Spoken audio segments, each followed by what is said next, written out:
Here's an unusual offer, popping up on hundreds of signs across Metro Atlanta. Suburbs and within the perimeter. I've done over 500 signs within the past 6 months.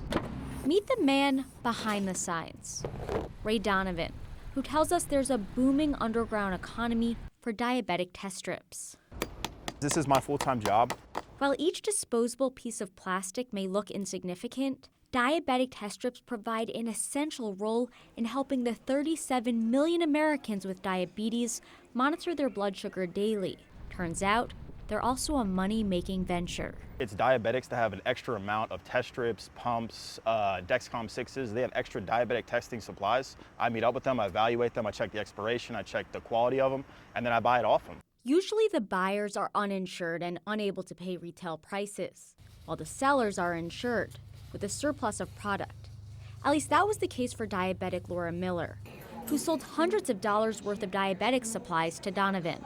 What happened was I had switched insurance, and all of a sudden in a month and a half I had like 4 different test meters and all the test strips and the lancets and everything like coming at me every other day in the mail. A lot of stuff. Miller wanted to make it clear that she's not rationing insulin and she's not selling supplies for the money.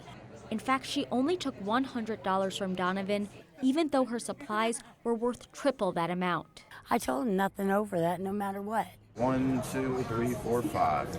I did it because I had an abundant amount and I didn't want them to go to waste. I got your text messages about your supplies and equipment, and I'm really interested in the test strips. And While it is legal to resell unused diabetic test strips, the practice has raised concerns from the U.S. Food and Drug Administration, who said using pre-owned test strips may potentially cause infection or lead to inaccurate test results, which can cause serious harm, including death.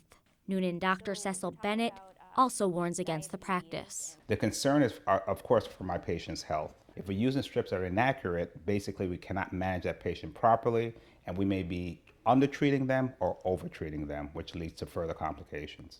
Among those complications, hyperglycemia, which happens when blood sugar levels are too high, and hypoglycemia, which sets in when blood sugar levels are too low. And both could be medical emergencies.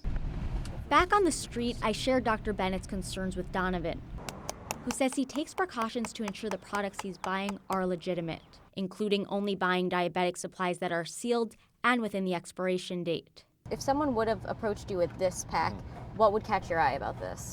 That's not sealed. So you wouldn't buy that? Oh, definitely not. Still, Dr. Bennett says buying pre-owned supplies is a gamble. I'm surprised that it's legal. That's not worth the payout for diabetics. I really appreciate you calling us in, and I'll see you Thursday at 11. I have no confidence in someone outside of the medical profession making a judgment as to whether or not these strips are good or not good.